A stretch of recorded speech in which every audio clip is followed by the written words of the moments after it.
Hello Internet, welcome back to our tutorial Let's Play. In this episode we're going to get our first steps in the base, but before that we need to talk about tile sets.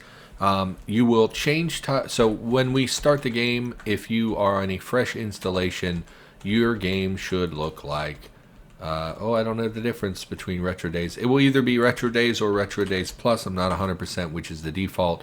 Oh, it's not this one. Never mind then. So by default, you will be on Retro Days. The tile set, it comes with Cataclysm. It is currently the default. They look exactly the same. I don't know. You will be on Retro Days. Retro Days is the current default for Cataclysm. It is a very complete tile set that I personally do not like. It looks fine. It has that retro graphics of like an old computer, like from when I was a kid back in the 90s. And it's fine. It's complete, very complete. It gets updated. It is the current default, so you don't have to do anything special to have access to Retro Days. Is this what it looks like? I never use this, so I don't even know that this is the one. But point is, you will have a default tile set. Now you can change your tile set by hitting the escape key, going to options, tabbing over to graphics, and then if we go down to line 25, it says choose tile set. And for you, there will only be a few available to you. I have very many because I have old tile sets that are no longer in the game. The other tile set that I know 100% will be available to you is the Ultica tile set, which is Irk's tile set, which is coming along nicely. Let's go ahead and apply that. And this particular tile set is better than some of the other ones because it's a little less cartoony. It's a little bit more realistic. There are some cool aspects to it that I really like. The problem with Ultica is that Ultica is not complete yet. There is, for one thing, Cataclysm gets updated so much that every time a new monster or furniture item gets added to the game, if people who are developing that don't use a special flag for that, if they don't use looks like, which you don't need to know what that means, but if they don't use looks like, what happens is you end up with a broken tile. So I don't want to spawn anything because this is going to be our tutorial playthrough, but there will be tiles that show up as ASCII characters instead of a proper image. So you'll see a blue Z, for instance, instead of seeing a monster tile. And so that can be a real turnoff to people. I think the tile set looks great. It's coming along nicely. There is the ability for the community to contribute. So if that's something that interests you, check out the forum or the Discord. And Irk would be the one, I guess, to talk to about that. I'm not sure who all is working on the project. But so Ultica will also be available to you. So I would recommend, personally, that you learn Ultica because Ultica is going to become the standard, I think, over time. Again, I really like Retro Days, but that style of appearance is not for everyone. It really hurts my eyes to look at the Retro Days tile set. Can't really put into words why it bothers me, but I feel the same way when I look at like Caves of Cud and when I look at old ASCII games. I played them a lot growing up, but now something about them really bothers my eyes. Something about the smallness and the detail of just so much. Instead of repeating textures, it's all these little dots and slashes and stuff that really bother my eyes. So I don't want to use Retro Days. I would recommend using Ultica and learning Ultica because I think it's going to become the new default over time and because it's being updated, and the sooner you learn the tile set, the better. Because like for me, if I transition from the tile set I usually use to a brand new tile set, there's a huge adjustment period where you have to learn what each monster looks like so you can recognize them on sight. So I would recommend using the Ultica tile set is going to be my major recommendation. Retro Days is also fine if you don't mind the graphics. It's a great, lots of people use the Retro Days tile set. It is currently the default in Cataclysm. And both of those tile sets have one major benefit, and that is that you don't have to install them manually. They come installed with the game. If you updated today, if you downloaded today's version of Cataclysm, both of those are available to you right from the jump. And that has some value because when we get a lot of people asking questions about how to install tile set. Now, the main draw of those two tile sets, for me anyway, is that they don't use any copyrighted tiles. A lot of the older tile sets, for instance, Chest Hole, is the one I learned when I first started playing. This contains copyrighted works. At some point in the past, there were copyrighted tiles added to this tile set, which means that someone else's work is being used without their permission, and I really strongly dislike that. And so that's the major issue with some of the older tile sets. The one I'm going to be using is called Deadpeople. Currently it's called UndeadPeople. So I will swap to that. And this is what this will look like. A lot of people who play Cataclysm use this tile set.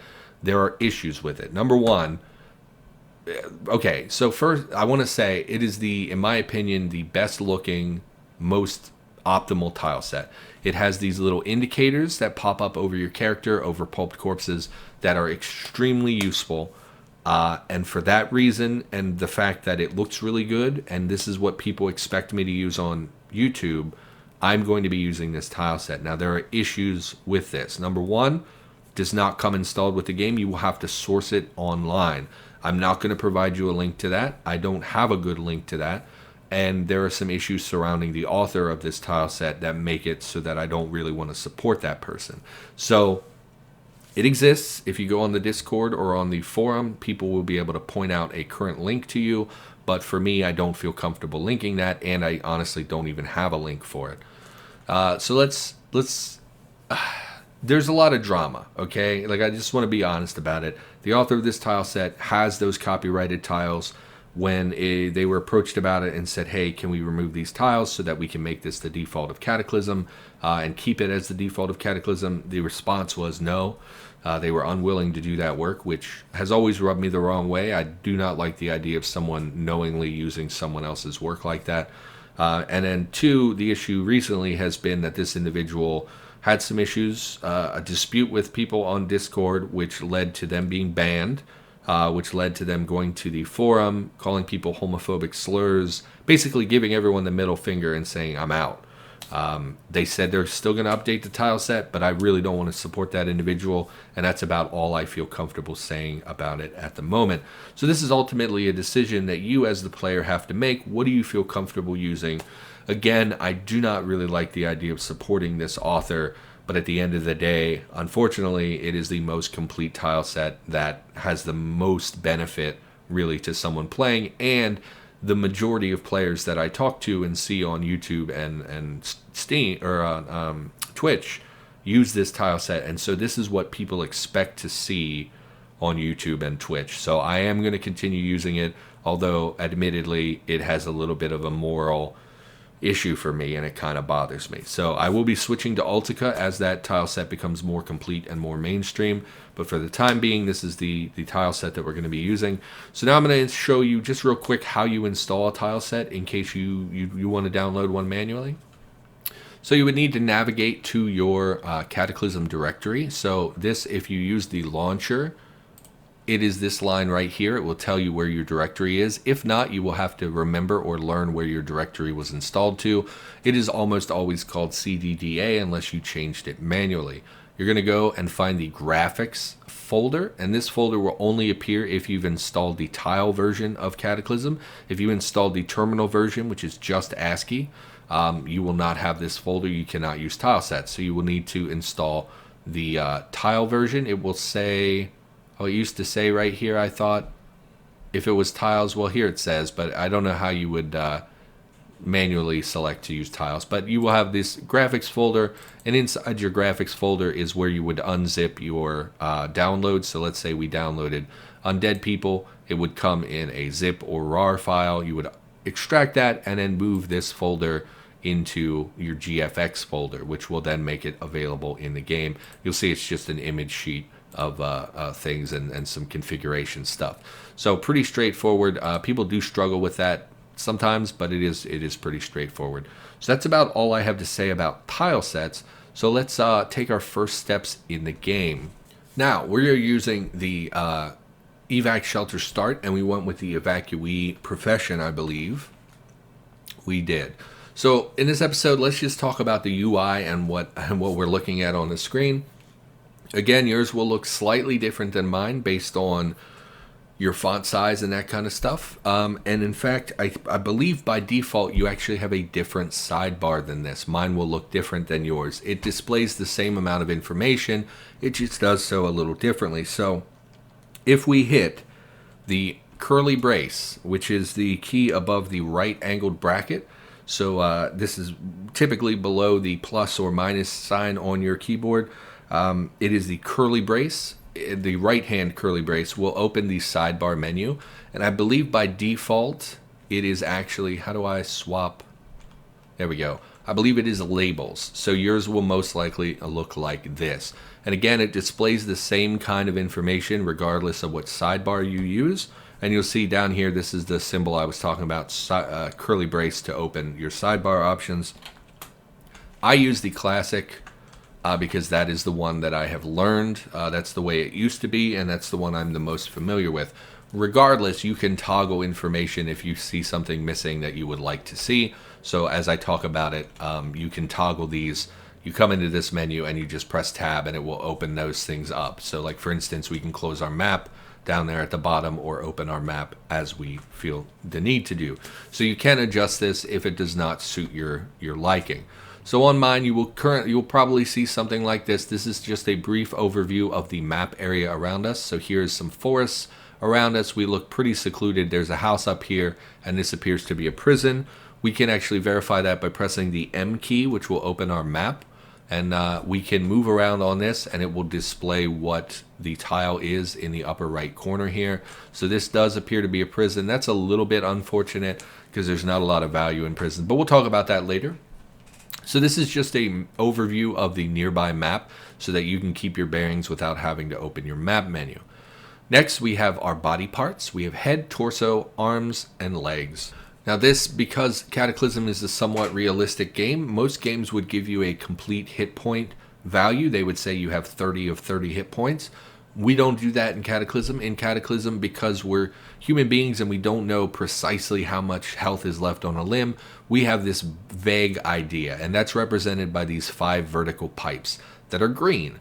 As we take damage, this pipe will shift to a slash, and then it will disappear completely, indicating that we have less HP. So we can get some information out of this. Like currently, we're obviously at 100% hit points, but let's say we had 2 bars out of 5. Well, then we know we have 2 out of 5. Like we have 2/5 of our current health. So it does allow you for some idea of how much health you have, but it's not precise numbers because human beings don't know. I have precisely 1 liter of blood left. You know, like we don't know that kind of stuff. So that is what that represents. Power represents our current bionic power. We did not start with any bionics, so this is not relevant at the moment, and probably will not be relevant for a long time. Next here is where our hunger, thirst, and sleepiness will be displayed. As they come up, they will pop up and disappear as necessary. So currently we are a little hungry, but it's really not a big deal to be hungry. We will also get a pop-up about thirst as we get thirsty, and we will have a pop-up about how tired we are. Additionally, I believe this is where our pain will show up. So as we get injured in combat, we will have pain that stacks up over time, and it will say overwhelming pain, slight pain, that kind of thing, to determine how much pain our character is in. To the right of that, we have a little moodle. This just represents our current mood. We have no mood modifiers, so nothing really affecting our morale at the moment. Next, we have our attributes, which are displayed here. If there was something you were going to cut from this menu, you really don't need to know what your current stats are too often. Pain does reduce stats, so that's something that you can quickly keep an eye on if that is left here. Next, we have focus. Focus is basically the measure of how focused our character is, how well we perform at reading, learning new skills, crafting, that kind of stuff is all impacted by focus. We'll talk more about that as necessary. Our current speed is displayed here. We currently have a speed of 100, and then next to that is how many moves the last movement took. So if we step to our left, it took 109 points to move to our left. Each turn is a second, and each second is 100 moves. Okay, so that's just an easy way to get a glance and have an idea of how quickly you're moving. If we switch to sprinting, for example, it would take fewer moves. And this letter after the movement is representative of what your current movement is. So it's currently an R, which means that we are running. If I change my movement, it is now a C, which says that we are crouching. And if we stand back up, it's a W to show that we are walking. Next, we have safe listed here. I believe this means we have safe mode on. Safe mode we will talk about as we get into the game. Next, we have our stamina bar. This works as our health does. It will slowly deplete over time as we run and are in combat. and generally higher stamina is better. I will say that stamina currently in this version of the game is very, very important, and you really, really need to pay attention to how much stamina you have, because it's very easy to overexert yourself and end up dying because you get winded and run out of stamina. So we'll talk about that as we get into combat. Next, we have our current temperature. We are comfortable, but it is rising, which means we're probably warm in our clothing, which we can see in this menu. The yellow numbers mean we're getting warm. So we're currently comfortable, but we are getting hotter. Next, we have the current weather. It is currently clear outside. Even though we're inside, we know that. Our current location is the map location that we're currently located in, which is the evac shelter. Lighting is cloudy. This represents the lighting we're currently standing in. We're actually standing next to, I believe, a functional computer console, which is illuminating slightly. So we're in a cloudy area. If we hover our mouse over here, you'll see it says instead that it's very dark. Okay? So this is the light in the area that you currently are in. Next, we have the weapon we're currently using. Currently, we have no weapons, so we're using our fists. To the right here, we have the current phase of the moon. I'm not 100% on how this works. I believe it represents both the sun and the moon as it transitions from like being very bright outside to being very dark. I don't often reference this. I'm not super familiar. Sound, I believe, is the sound connected to the last thing that you did. So the last move, stepping left to right, was apparently a sound of 6. So I, again, don't often pay attention to this. It's not super, super relevant. You already know when you're making a lot of noise. Like, obviously, if you're shooting, you know you're making a lot of noise. And if you're walking, well, it doesn't matter how much noise you're making because you can't really get that much quieter. So I don't pay a lot of attention to this. This says no style. This is representative of our current martial arts or melee style. This is not something that I often play with, and I don't think we're really going to touch on in this series unless we find some like really special books. So this just tells you what style of combat you're currently using. Most of the time, unless you know martial arts of some sort, you will be at no style. Here we have the date. It is currently springtime. It is day 61 of spring. And remember, we have 90 day seasons? I don't remember. So we're partway through spring and we're working our way towards summer. Next, we have the time. If we're able to tell the time, we have a wristwatch in our inventory. If we drop our wristwatch, drop our wristwatch. Oh, I can still see the time? Why? Oh, because we also have a cell phone which tells the time, so we'll drop that as well. And you'll see our time has been replaced by this symbol. This just represents kind of an idea of where the sun is currently at. So the fact that it's on the left represents that it's kind of morning. So even if you can't tell time, you still have a vague idea of what time it is. And once we pick those items up, you'll see we once again have the proper time display.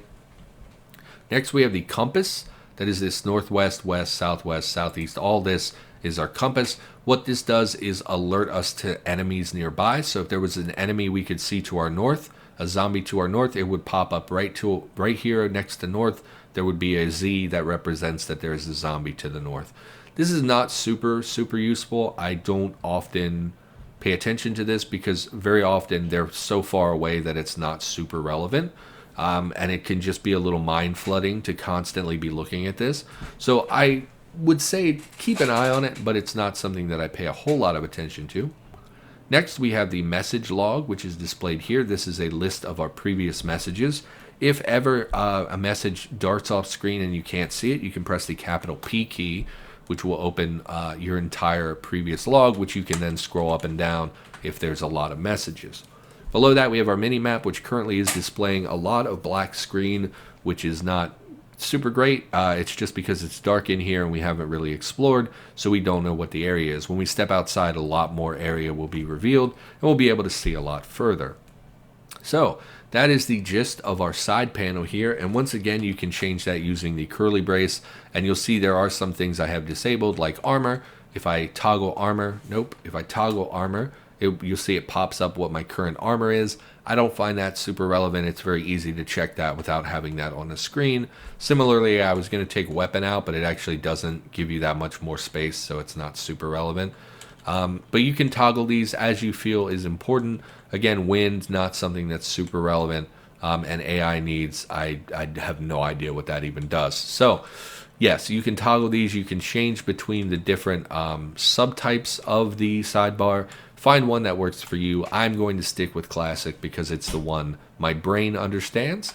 And honestly, I think it's the best one. I did try using labels when we initially made that change. I just do not like the way this looks. I do prefer the classic layout. So, talked about that. Now, the main screen from everything else over here is the game world. This is the actual game. So here we see our character. To our north, we have an NPC. We have some cupboards over here. We have a computer terminal, another computer terminal. And you can tell this one is giving off light because we can see up here around the terminal, whereas all this black is stuff we cannot see. And then we also have some tiles over here that are a little bit sepia colored. And what that means is that we have previously seen this tile. We remember what was here, but we don't actually see it at the moment. So this dark gray, like this area right here, is area that we can actually currently see. The sepia is area we've seen before, but we don't currently see. And then this black is area that we have never seen and don't remember, or don't remember these tiles. Like after time passes, these sepia tiles will disappear because we will forget what was in that tile. And it will return to this blackness. But for now, we remember what that is, and the black represents stuff we don't remember. So I know that can be a little confusing as well, but it used to be all just gray, and it was much more confusing. So it's sepia now, which I really like. So I see we have an NPC here as well. And this is a good time to mention that you can look at things using your mouse. If we hover over, say, the computer terminal, there's a pop-up in the upper right corner of the screen that tells us what is there. We are in the evac shelter. This is a computer console. It is impassable, which means we cannot walk through it. And it's smashable, so we could break it apart for other things. It also gives a coverage value, which we'll talk about more when we get into crouching. For now, I think that's a good point to wrap this episode up. I am not feeling great about the tutorial content so far. I feel like I'm not doing a good job, but that is probably just my self-esteem. So I don't think we're going to cancel the series or anything. We are going to push forward and keep playing. So for now, that's going to do it. Thank you for watching. Hopefully you enjoyed the episode. I'll be back with more Cataclysm content in the near future, and I'll see you next time.